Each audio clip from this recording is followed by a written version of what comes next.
नमस्कार साथियों, science education channel में आपका स्वागत है। 16 मार्च 2026 को बिहार बोर्ड का क्लास 11th केमिस्ट्री का एग्ज़ाम होने वाला है। उन सभी स्टूडेंटों के लिए काफ़ी महत्वपूर्ण क्वेश्चन है। तो सबसे पहले हम लोग क्वेश्चन पैटर्न को यहाँ पे समझेंगे। इसके बाद एक एक क्वेश्चन हम लोग देखेंगे, सारा ऑब्जेक्टिव क्वेश्चन को। तो टोटल जो है इसमें आपको 70 जो है ऑब्जेक्टिव क्वेश्चन मिलेगा, जिसमें से किन्हीं 35 क्वेश्चन को आपको सॉल्व करना है। ठीक है। इसके बाद जो है 20 क्वेश्चन जो है आपको 2 नंबर का मिलेगा, उसमें से आपको किन्हीं 10 प्रश्नों को सॉल्व करना है। ठीक है। और 6 क्वेश्चन जो है आपको 5 नंबरिया क्वेश्चन मिलेगा। ठीक है।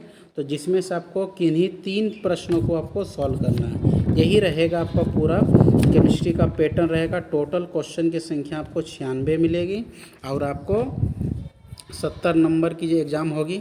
ठीक है। 3 घंटा 15 मिनट का आपको समय मिलेगा। ठीक है। इसका कोड जो है आपका 118 है। तो एक एक क्वेश्चन को हम लोग जल्दी जल्दी देखेंगे। ठीक है। पहला क्वेश्चन पूछ रहा है यहाँ पे, निम्नलिखित में से कौन सल्फ्यूरिक अम्ल का सूत्र है। ठीक है। तो सल्फ्यूरिक अम्ल का सूत्र होता है H2SO4। तो ऑप्शन नंबर डी जो है आपका सही है। ठीक है। दूसरा देखिए, यहाँ पे क्वेश्चन पूछ रहा है कि ग्लूकोज का आणविक द्रव्यमान है। ठीक है। तो ग्लूकोज मॉलिक्यूल्स जो है इसका आणविक द्रव्यमान कितना होगा। तो ग्लूकोज का देखिए यहाँ पे फार्मूला दिया गया है C6H12O6। तो यहाँ पे देखिए कैसे निकालें। कार्बन का जो है परमाणु संख्या 6 होती है, इसका द्रव्यमान होता है आपका 12। तो देखिए यहाँ पे लिखे हैं 6 गुना 12 जोड़ यहाँ पे हाइड्रोजन है। तो हाइड्रोजन का द्रव्यमान कितनी होती है, 1 होती है। तो 12 गुना 1 लिखे हैं। ठीक है। प्लस क्या लिखे हैं यहाँ पे, ऑक्सीजन कितना है आपका 6 है, तो 6 लिखे हैं। और एक ऑक्सीजन का जो द्रव्यमान होता है आपका 16 होता है, लेकिन यहाँ पे थोड़ा सा मिस्टेक हो गया है। ठीक है। तो 6 गुना क्या लिखा जाएगा यहाँ पे 16। ठीक है। 6 गुना 16। तो यहाँ पर देखिए कितना होगा, यहाँ पे 12 छः कितना हो गया 72 हो गया। अब 12 गुना 1 कितना हो गया 12, और 16 गुना 6 कितना हो जाएगा आपका 96। और सबको जोड़ेंगे तो कितना हो जाएगा आपका 180। तो इसलिए ऑप्शन नंबर सी हो जाएगा आपका 180 यू। ठीक है। चलिए तीसरा क्वेश्चन कह रहा है कि रासायनिक पदार्थ की मात्रा की इकाई क्या होती है। ठीक है। पदार्थ की मात्रा की इकाई पूछा, तो इसका जो मात्रा होता है मोल होता है। तो ऑप्शन नंबर सी जो आपका सही हो जाएगा। ठीक है। चलिए अगले क्वेश्चन की ओर चलते हैं हम लोग। चौथा नंबर क्वेश्चन पूछ रहा है कि निम्नलिखित में से किसमें अणुओं की संख्या सबसे अधिक होती है। ठीक है। तो 0.5 ग्राम कॉपर परमाणु में जो है अणुओं की संख्या सबसे ज़्यादा होती है। चलिए 5वां नंबर क्वेश्चन को चलते हैं हम लोग। एथेनॉल में ऑक्सीजन का द्रव्यमान प्रतिशत कितना होगा। ठीक है। तो सबसे पहले हम लोग इथेनॉल का फार्मूला जानना चाहिए क्या होता है। इथेनॉल का फार्मूला होता है आपका C2H5OH। ठीक है। इसको अगर हम लोग लिखेंगे तो C2 देखिए 5 एक हाइड्रोजन यहाँ है, एक यहाँ पे कितना लिखे 6O। तो इसको लिखे हम लोग C2H6O पे हम लोग इसको लिखे हैं। तो यहाँ पर देखिए कार्बन जो है कितना है यहाँ पे, तो कार्बन जो है 2 गुना कार्बन का द्रव्यमान 12, तो कितना हो गया आपका 24 हो गया। हाइड्रोजन का देखिए कितना है 6 गुना 1, तो 6 लिखे हैं। ऑक्सीजन कितना है 1, तो 1 गुना 16 कितना हो गया आपका 16। जब सबको हम लोग जोड़ेंगे 24, 6 और 16, तो कुल द्रव्यमान कितना हो गया आपका 46 हो गया। एकदम समझिए, काफ़ी इंपॉर्टेंट क्वेश्चन ये। तो यहाँ पे देखिए 46 हो गया। तो 46 में किसके लिए पूछा है, ऑक्सीजन के लिए पूछा है। तो ऑक्सीजन का द्रव्यमान यहाँ पे देखिए कितना है 16। तो यहाँ पे क्या करेंगे हम लोग 16/46 गुना 100। जब इसको हम लोग गुना भाग करेंगे तो इसका आपका सही आंसर निकल गया है ऑप्शन नंबर सी 34.73%। ठीक है। तो सभी क्वेश्चन को जो है सॉल्व करना पॉसिबल नहीं होगा, काफ़ी लंबा वीडियो चला जाएगा। तो लेकिन कुछ कुछ जो है इंपॉर्टेंट है उसको हम सॉल्व कर दिए हैं। इसी प्रकार से आप लोग सॉल्व कर लीजिएगा, काफ़ी इंपॉर्टेंट क्वेश्चन सब है। चलिए छठा नंबर क्वेश्चन चलते हैं हम लोग। 0.1 NaHCl के 500 सीसी को उदासीन करने के लिए कितने NaOH की आवश्यकता होती है। ठीक है। इस क्वेश्चन का जो हम लोग सॉल्व किए तो इसका सही आंसर निकला है आपका 6 ग्राम, काफ़ी इंपॉर्टेंट है। चलिए अगले क्वेश्चन की ओर चलते हैं हम लोग। 7 नंबर क्वेश्चन यहाँ पर अधिकतम तरंगदैर्ध्य वाला विद्युत चुंबकीय विकिरण है। ठीक है। तो कौन सा इसका सही है, तो आपका रेडियो तरंग जो है वो ज़्यादा होता है, इसलिए ऑप्शन नंबर बी आपका सही हो जाएगा। 8 नंबर क्वेश्चन यहाँ पे पूछ रहा है कि रदरफोर्ड का प्रकीर्णन प्रयोग किसका आकार से संबंधित है। तो ठीक है। तो नाभिक का खोज किया था, ऑप्शन नंबर ए जो आपका सही हो जाएगा। 9 नंबर क्वेश्चन कह रहा है क्या, कक्षीय आरेख एवं अब्बाउ सिद्धांत का उल्लंघन किया गया है वो है, कौन सा इसमें से जो है अब्बाउ सिद्धांत का उल्लंघन किया गया है। तो अब्बाउ सिद्धांत कहता है कि पहले इलेक्ट्रॉन को हम लोग एक एक करके भरेंगे, इसके बाद हम जोड़ा लगाएंगे, ठीक है।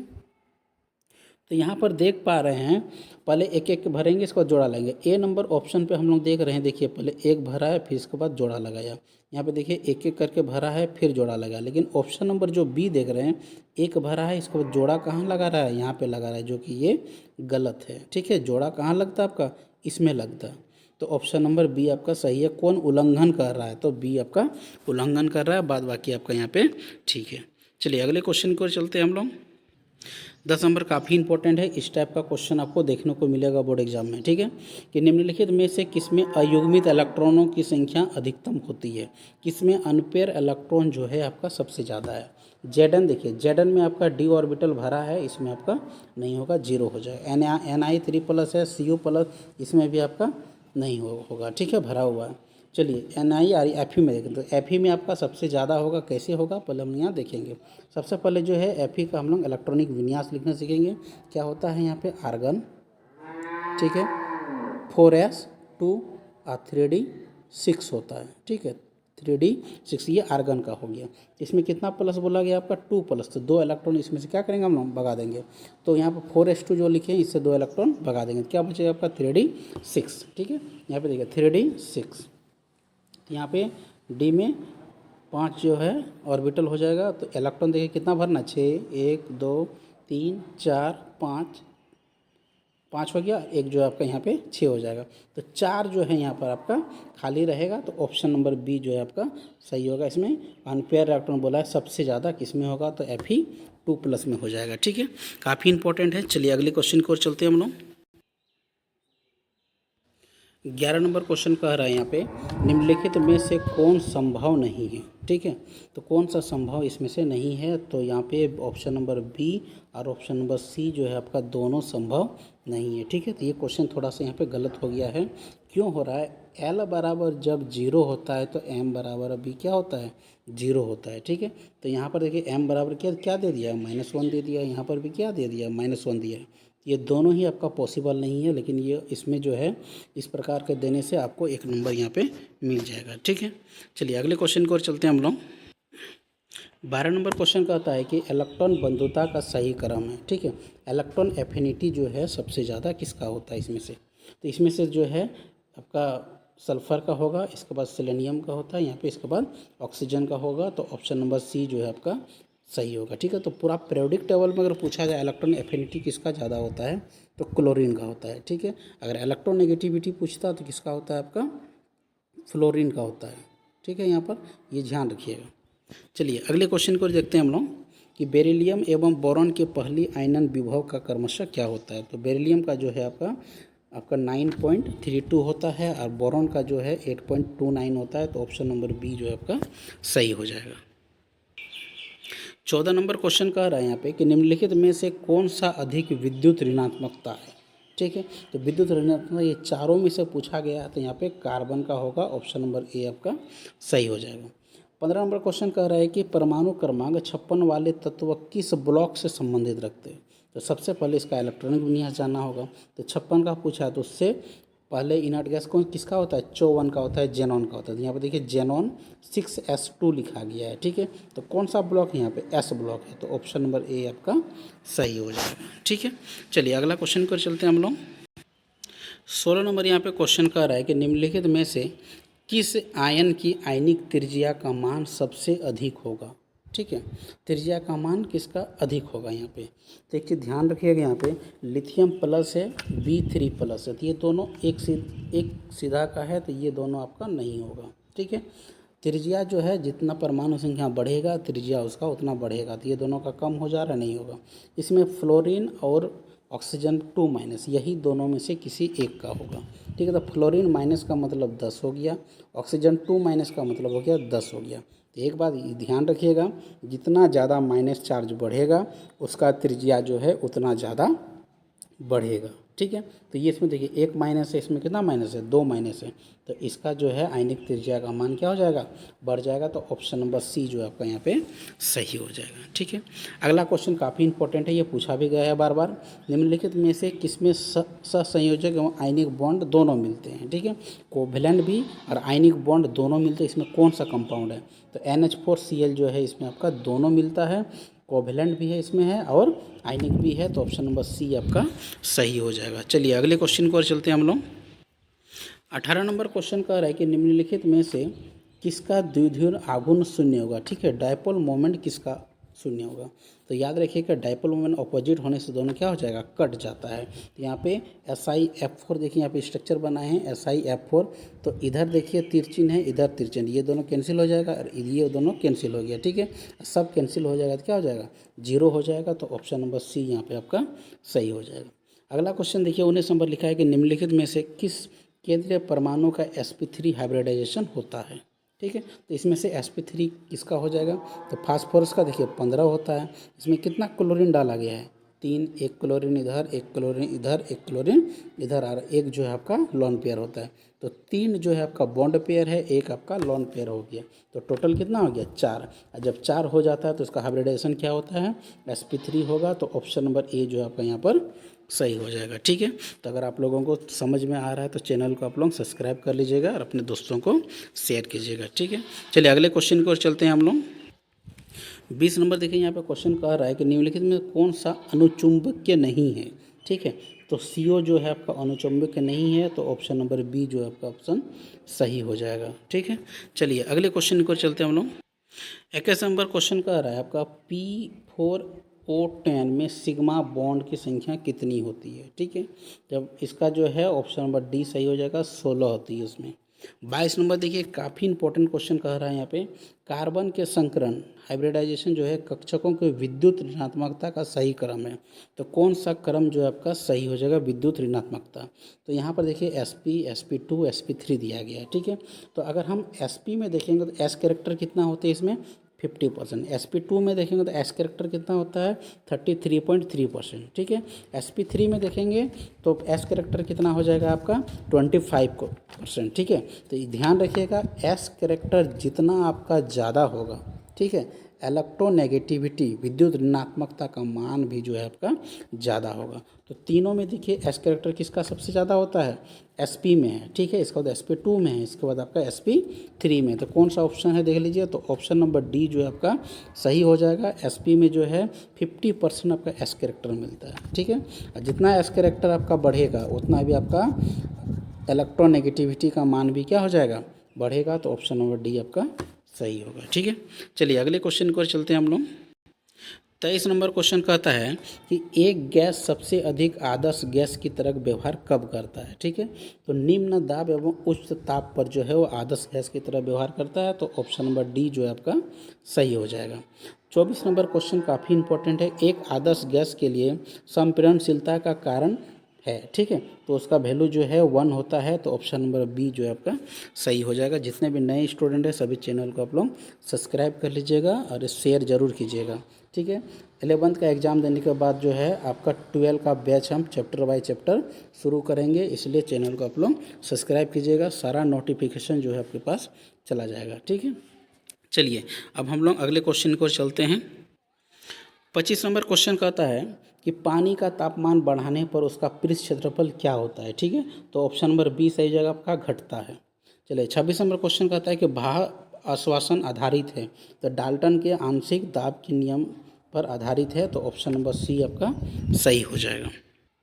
27 नंबर क्वेश्चन कहता है कि निम्नलिखित में किसमें Kp और Kc से जो है कम है। Kp जो है Kc से कम है, तो ऑप्शन नंबर सी आपका इस रिएक्शन में Kp का जो मान है Kc से कम है। 2s2 प्लस O2 बराबर क्या हो जाएगा SO3। ठीक है, तो ऑप्शन नंबर सी इसमें आपका सही है।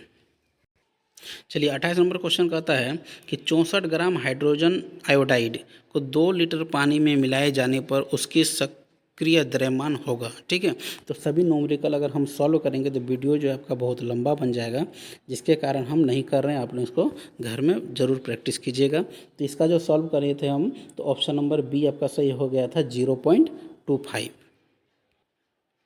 29 नंबर देखिए यहाँ पे क्वेश्चन पूछ रहा है, किसी दिए गए सिस्टम में पानी और बर्फ साम्य अवस्था में है। यदि सिस्टम पर दबाव बढ़ाया जाए तो क्या हो जाएगा, अधिक बर्फ पिघलता है। ठीक है, जब दाब बढ़ाएंगे देंगे उसमें सिस्टम पे तो अधिक जो है बर्फ पिघलने लगेगा। तो ऑप्शन नंबर सी जो है आपका सही हो जाएगा। चलिए अगले क्वेश्चन पर चलते हैं हम लोग। 30 नंबर क्वेश्चन कहता है यहाँ पे, निम्नलिखित रासायनिक अभिक्रिया के लिए PCl जो है Cl2 के साथ अभिक्रिया कर रहा है तो PCl5 बन रहा है। ठीक है, तो 225 डिग्री सेल्सियस पर Kc का मान 26 है, तो इसी तापमान पर जो है Kp का मान क्या होगा, तो आपका 0.61 हो जाएगा। तो ऑप्शन नंबर ए आपका सही हो जाएगा। चलिए अगले क्वेश्चन को हम लोग चलते हैं। 31 नंबर क्वेश्चन कहता है कि ला चाटेलिया सिद्धांत के अनुसार NH3 की अधिकतम मात्रा प्राप्त होती है। ठीक है, N2 प्लस H2 करेंगे तो NH3 अमोनिया का बन रहा है। तो कौन सा इसमें हम लोग ताप और दाब लगाएंगे जिससे ज़्यादा से ज़्यादा मात्रा में अमोनिया बनेगा। ठीक है, तो निम्न ताप और उच्च दाब पर जो है ज़्यादा से ज़्यादा मात्रा में अमोनिया बनेगा, इसलिए ऑप्शन नंबर डी जो है आपका सही हो जाएगा। चलिए अगले क्वेश्चन की ओर चलते हैं हम लोग। 32 नंबर क्वेश्चन यहाँ पे कह रहा है कि धातु आयन जैसे Ag प्लस Cu प्लस आदि के रूप में कार्य करता है। ये क्या करता है, आपका लुईस एसिड है। तो ऑप्शन नंबर सी जो है आपका सही हो जाएगा। 33 नंबर क्वेश्चन कहता है कि तापमान में वृद्धि करने पर पानी का आयनिक उत्पाद जो है क्या होता है, बढ़ जाता है। तो ऑप्शन नंबर ए जो है आपका सही हो जाएगा। ठीक है, चलिए अगले क्वेश्चन की ओर चलते हैं हम लोग। 34 नंबर क्वेश्चन कह रहा है कि निम्नलिखित में से कौन सा क्षार सबसे कमज़ोर होता है। ठीक है, तो ऑप्शन नंबर सी I- जो है सबसे कमज़ोर यहाँ पर क्षार है। 35 नंबर क्वेश्चन कहता है कि यदि A2X3 की घुलनशीलता गामा जो मोल DM-3 जो है तो इसका घुलनशीलता गुणनफल जो है क्या होगा, जिसका ऑप्शन नंबर डी सही हो जाएगा, 108 गामा 5। ठीक है, चलिए अगले क्वेश्चन की ओर चलते हैं हम लोग। 36 नंबर क्वेश्चन कहता है कि निम्नलिखित में से किसका pH मान सबसे कम है। ठीक है, तो ऑप्शन नंबर सी सही आपका 1 मोल H2SO4 जो है इसका pH मान जो है सबसे कम होता है। 37 नंबर क्वेश्चन कह रहा है कि निम्नलिखित में से कौन एक उभयधर्मी पदार्थ नहीं है। ठीक है, तो उभयधर्मी वह नहीं है जो एसिड और बेस दोनों की तरह व्यवहार करता है। तो HNO3 जो है वह उभयधर्मी नहीं है। ठीक है, तो इसलिए ऑप्शन नंबर ए आपका सही है। 38 नंबर क्वेश्चन यहाँ पे कह रहा है कि 0.1 N CH3COOH के पृथक्करण की डिग्री है। ठीक है, तो ऑप्शन नंबर डी आपका सही है, 10⁻²। 39 नंबर क्वेश्चन कहता है कि HCOONA C6H5NH3Cl और KCN का जलीय घोल क्रमशः क्या है। ठीक है, इसको पानी में घोलेंगे तो क्या होगा, तो HCOONA को घोलेंगे तो वो आपका क्षारीय बनेगा। ठीक है, इसको जो है अम्लीय बनेगा, अगला जो है आपका क्षारीय बनेगा। तो ऑप्शन नंबर डी जो है आपका सही हो जाएगा। ठीक है, चलिए अगले क्वेश्चन को देखते हैं हम लोग। 40 नंबर क्वेश्चन यहाँ पे कह रहा है कि 0.1 MHCl के 50 ml को 0.2 NaOH के 50 ml को मिलाने जाने पर परिणाम घोल का pH भाग क्या होगा, तो ऑप्शन नंबर सी आपका सही हो जाएगा, 12.70। ठीक है, 41 नंबर क्वेश्चन कहता है कि निम्नलिखित में से कौन सा द्वितीयक प्रदूषक है। काफ़ी इंपॉर्टेंट क्वेश्चन है ये वाला। प्राथमिक प्रदूषक और द्वितीयक प्रदूषक में अंतर क्या है ये जरूर पढ़िएगा। इसमें द्वितीयक प्रदूषक पूछा है तो आपका ऑप्शन नंबर डी सही हो जाएगा, PAN होता है। ठीक है, पर ऑक्जुलेट नाइट्राइट होता है ये द्वितीयक प्रदूषक। प्राथमिक प्रदूषक उसको बोलेंगे जो डायरेक्टली फैक्ट्री से हम लोग निकलता है। ठीक है, जैसे CO2 गैस हो गया। ठीक है, और CO जो गैस हो गया ये डायरेक्ट फैक्ट्री से निकलता है। ठीक है, द्वितीय प्रदूषक वह होता है जो CO2 जो है ऊपर जाके किसी दूसरे रसायन से अभिक्रिया कर लेता है, जो गैस बनाता है, जो भी प्रदूषक बना रहा है उसको क्या कहते हैं हम लोग, द्वितीय प्रदूषक कहते हैं। ठीक है, चलिए 42 नंबर क्वेश्चन को देखते हैं हम लोग। 42 नंबर क्वेश्चन कह रहा है कि अम्लीय वर्षा में निम्नलिखित में से कौन अधिकतम मात्रा में पाया जाता है। ठीक है, जब एसिड रेन होता है किसकी मात्रा ज़्यादा होती है, तो H2SO4 की मात्रा ज़्यादा होती है। ऑप्शन नंबर बी आपका सही हो जाएगा। ठीक है, जब बहुत गर्मी दे रही है इसके बाद पहला जो बारिश होती है वो अधिक से अधिक मात्रा में उसमें एसिड रेन होती है, उसमें नहीं भीगना चाहिए। ठीक है, चलिए 43 नंबर क्वेश्चन कहता है कि ओजोन परत का अवक्षय के कारण मनुष्य में कौन सी बीमारी होती है? तो स्किन कैंसर होता है। ठीक है, ये काफ़ी इम्पोर्टेंट क्वेश्चन है, इसलिए ओजोन परत को जो है हम लोगों को क्या करना चाहिए? बचाना चाहिए। ठीक है, नहीं बचाने से स्किन कैंसर ज़्यादा होगी, ज़्यादा धूप आएगी तो कैंसर होने की संभावना आपको ज़्यादा हो जाती है। ठीक है, चलिए अगले क्वेश्चन की ओर चलते हैं हम लोग।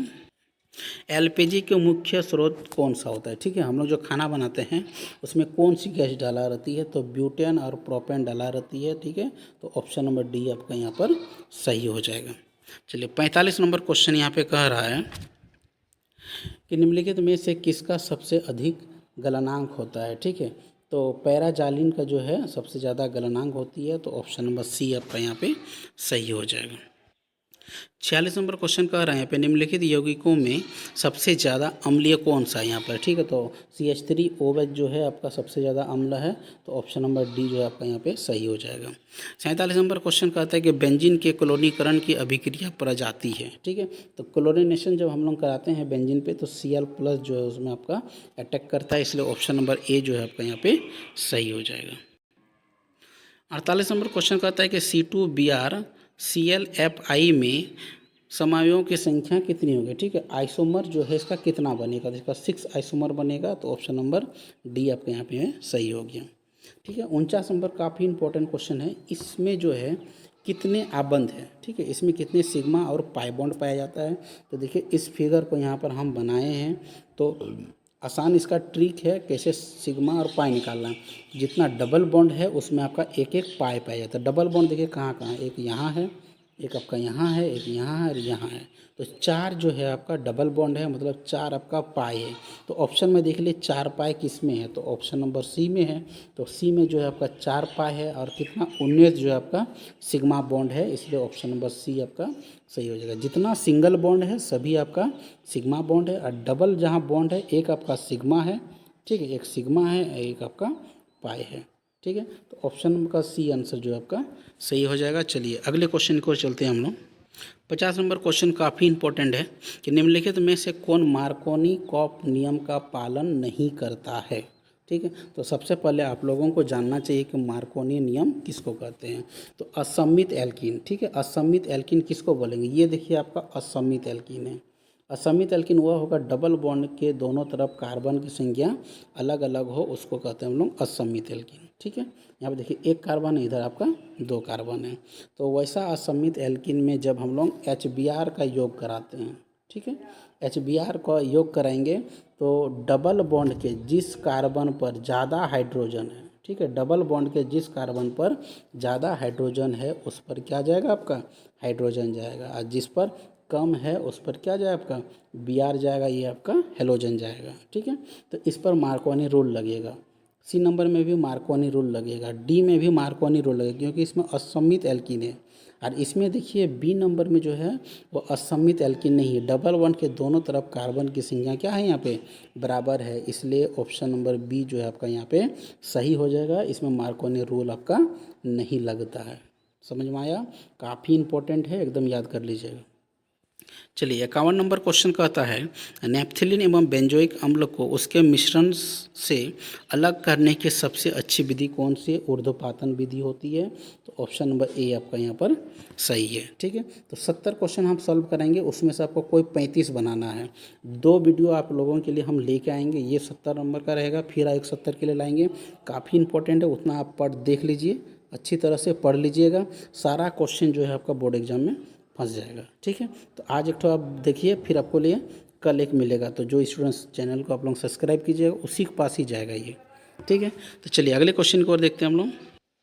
52 नंबर क्वेश्चन कहता है निम्नलिखित में से कौन सा कार्बोकेटायन सबसे अस्थायी होता है? ठीक है, तो कार्बोकेटायन बताए थे हम 3 डिग्री जो है मोस्ट स्टेबल होता है, 2 डिग्री से इसके बाद आपका जाके 1 डिग्री थे। ठीक है, तो 3 डिग्री देखिए यहाँ पे कौन सा है, तो ऑप्शन नंबर सी जो है आपका 3 डिग्री, क्योंकि CH3 जो है इसमें 3 ठो लगा हुआ, तो ये आपका सही हो जाएगा।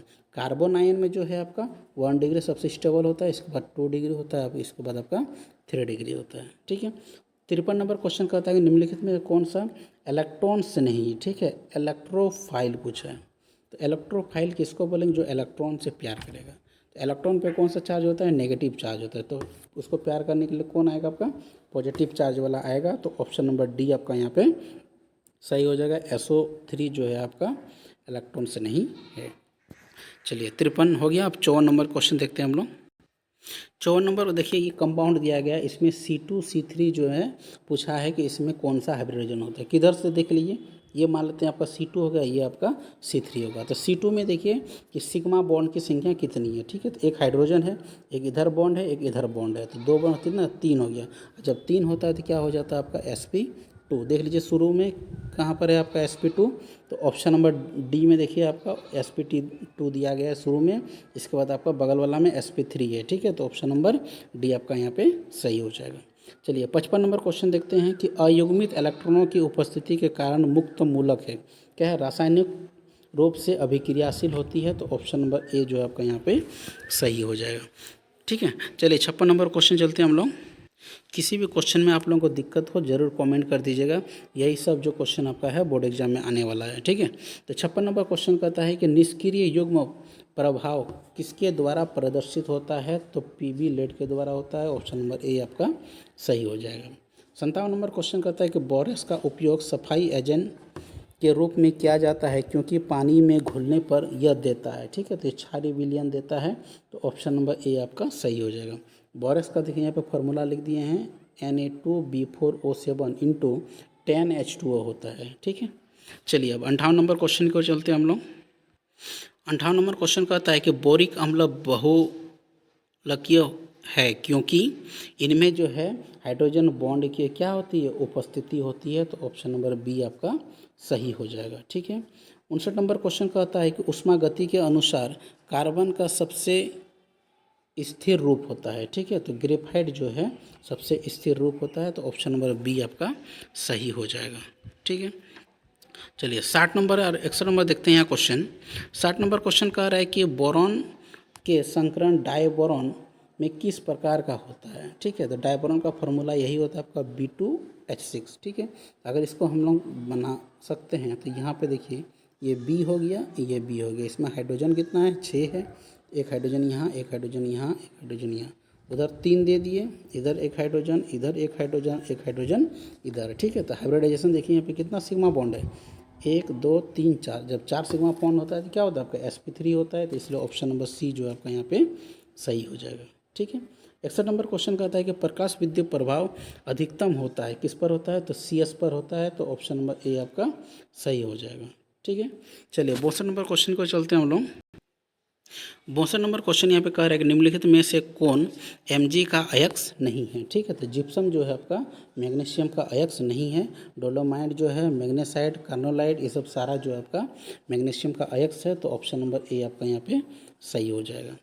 अगला 63 नंबर क्वेश्चन कह रहा है कि निम्नलिखित क्षार धातुओं कोलाइड की स्थिरता किस क्रम में है, ठीक है। तो CSCl जो है ये सबसे ज़्यादा जो है स्थिर होता है, इसके बाद KCl, NaCl, LiCl। तो ऑप्शन नंबर सी यहाँ पर आपका सही हो जाएगा, ठीक है। अगले क्वेश्चन को देखते हैं हम लोग। 64 नंबर क्वेश्चन कहता है कि Mg एवं Li के गुणों में समानता होती है क्योंकि आयनिक विभव का मान इसमें क्या होता है, समान होता है, ठीक है। 65 नंबर क्वेश्चन कहता है कि वह कार्बोनेट जो गर्म करने पर विघटित नहीं होता है, ठीक है। तो ऑप्शन नंबर ए यहाँ पे सही हो जाएगा, NO2CO3 जो है ये विघटित नहीं होता है। चलिए 66 नंबर क्वेश्चन का बहुत इंपॉर्टेंट और एकदम इजी क्वेश्चन है कि भारी जल का सूत्र जो है क्या होता है, D2O होता है। अगर इसका द्रव्यमान निकालेंगे तो हम लोग कितना निकलेगा, 20 लिख लेगा, ठीक है। नॉर्मल जल का जो है आपका द्रव्यमान जो है 18 होता है क्योंकि इसका फार्मूला जो है H2O होता है, लेकिन भारी जल पूछा है तो D2O होगा, ठीक है। और इसका द्रव्यमान 20 निकलता है। चलिए अगला क्वेश्चन 67 नंबर, निम्नलिखित में से किसमें ध्रुवीय और अध्रुवीय दोनों बंधन पाया जाता है, ठीक है। तो H2O2 में जो है आपका पोलर और नॉन पोलर दोनों पाया जाता है, इसलिए ऑप्शन नंबर सी आपका यहाँ पे सही हो जाएगा। 68 नंबर क्वेश्चन देखिए यहाँ पूछा है कि CaOCl2 में क्लोरीन का ऑक्सीकरण अवस्था क्या होगी, ठीक है। तो इस क्लोरीन का जो है इसमें ऑक्सीकरण अवस्था +1 भी होती है, -1 भी होती है, ठीक है। तो ऑप्शन नंबर डी जो है आपका यहाँ पे सही हो जाएगा। चलिए 69 नंबर क्वेश्चन कह रहा है कि दी गई रासायनिक अभिक्रिया में XYZ का मान है, ठीक है। इस रिएक्शन को किया गया है, तो इसमें जो x यहाँ पर क्या होगा, y क्या होगा और यहाँ पे z क्या होगा, मतलब बैलेंस क्या क्या होगा। तो यहाँ पर आपका ऑप्शन नंबर ए सही जगह 1 होगा, 3 होगा, इसके बाद आपका 1 हो जाएगा। ठीक है, अब लास्ट क्वेश्चन यहाँ पे बचा है ऑब्जेक्टिव में, देखते हैं जल्दी से हम लोग। लास्ट क्वेश्चन देखिए यहाँ पे पूछ रहा है कि निम्नलिखित में से किसमें जलयोजन ऊर्जा हाइड्रेशन एनर्जी जालक ऊर्जा मतलब लैटिस एनर्जी से अधिक होती है। ठीक है, तो MgSO4 में जो है आपका हाइड्रेशन एनर्जी लैटिस एनर्जी से क्या होती है, अधिक होती है, इसलिए ऑप्शन नंबर सी आपका सही हो जाएगा। तो 70 क्वेश्चन आप लोगों को हम बताए हैं सॉल्यूशन के साथ, तो इतना आप लोग याद कर लीजिएगा। और एक वीडियो हम आपके लिए लेके आएंगे, सारा क्वेश्चन जो आपको बोर्ड एग्जाम में 100% देखने को मिलेगा। जो ये सारा वीडियो देख लिया उसका 100% क्वेश्चन यहाँ से सही हो जाएगा। तो ये आपका रहा ऑब्जेक्टिव क्वेश्चन 70 है, जिसमें से आपको 35 बनाना है। अब थोड़ा सा हम लोग सब्जेक्टिव क्वेश्चन देख लेते हैं, इस सब क्वेश्चन को भी आप लोग ज़रूर तैयार कर लीजिएगा। ठीक है, इसमें देखिए 1 से 20 नंबर तक क्वेश्चन है, जिसमें से 10 क्वेश्चन आप लोगों को बनाना है। प्रत्येक क्वेश्चन के लिए आपको 2-2 नंबर निर्धारित हैं। तो देखिए पहला क्वेश्चन पूछा है कि मोल प्रभाज क्या है, तो मोल फ्रैक्शन पढ़ लीजिएगा, एक मोलरता और मोललता ये दोनों पढ़ लीजिएगा। ठीक है, बुलानी-पाती सूत्र और आणविक सूत्र में क्या अंतर है, काफ़ी इंपॉर्टेंट है। होन्स का नियम पढ़िएगा, अब्बाऊ का पढ़िएगा, अब पॉली एक्सक्लूसिव पढ़िएगा, ये तीनों में से किसी एक का जरूर आएगा। इलेक्ट्रॉनिक विन्यास तो किसी का भी पूछ सकता है, ये सब अपवाद में है, तो इस सब को देख लेना है। क्रोमियम, कॉपर और डी ब्लॉक का जो है कम से कम 30 तक जरूर आप लोग देखिएगा। चलिए अगला क्वेश्चन हम लोग देखते हैं। एफ ब्लॉक का सामान्य इलेक्ट्रॉनिक विन्यास। ठीक है, सिग्मा पाई बॉन्ड में अंतर क्या है, ये सब देख लीजिएगा। हाइड्रोजन बंध का उदाहरण, हेस का नियम जो ऊष्मा क्षेपीय और ऊष्मा शोषी अभिक्रिया देख लीजिएगा। ये 11 नंबर जरूर देखिएगा, काफ़ी इंपॉर्टेंट ये पूछा जाता है, बार बार देखते हैं हम लोग। व्यापक और गहन ऊर्जा, ये गहन गुण जो है क्या होता है, एक्सटेंसिव और इंटेंसिव प्रॉपर्टीज काफ़ी इंपॉर्टेंट है। लुईस अम्ल क्षार बेस पीएच स्केल जो है ये सब ठीक ठाक क्वेश्चन है। प्राथमिक और द्वितीयक प्रदूषक, ठीक है, ये पढ़िएगा, ये आपका एग्जाम्पल भी हम बताएं, काफ़ी इंपॉर्टेंट है। ठीक है, चलिए यहाँ पर हम लोग देख रहे हैं यहाँ पे 19-20 देखिए, इसमें से कोई आपको 10 क्वेश्चन बनाना है। लॉन्ग क्वेश्चन यहाँ पे देखिए कि क्वांटम संख्या, हाँ क्वांटम संख्या आप लोग काफ़ी बढ़िया से पढ़िएगा, बहुत ही इंपॉर्टेंट है। आइसोमेरिज में पढ़िएगा, ये सब क्वेश्चन जरूर आता है। ठीक है, और एक आईपीएससी नोमेनक्लेचर आता है, इसको भी ध्यान रखिएगा। ठीक है, क्वांटम संख्या क्या है, इसका चार्ट जो है प्रकार का होता है, सब सारा पढ़िएगा। ठीक है, सब देख लीजिए, काफ़ी इंपॉर्टेंट क्वेश्चन यहाँ पर यही बता रहे थे आपको हम। आईपीएससी नोमेनक्लेचर लिखने के लिए आता है, देखिए यहाँ पे ये सब दिया है, जरूर पढ़िएगा। 100% आपका 100% जो है आईपीएससी नोमेनक्लेचर क्वेश्चन 5 नंबर का एक रहेगा 100%। ठीक है, ये सब सारा क्वेश्चन को तैयार कर लीजिएगा आप लोग अच्छी तरह से, और आने वाला वीडियो का जरूर वेट कीजिएगा। ठीक है, तो यहाँ तक आप लोग पढ़िए अच्छी तरह से। आज के लिए यहीं तक, तब तक के लिए सभी को जय हिंद।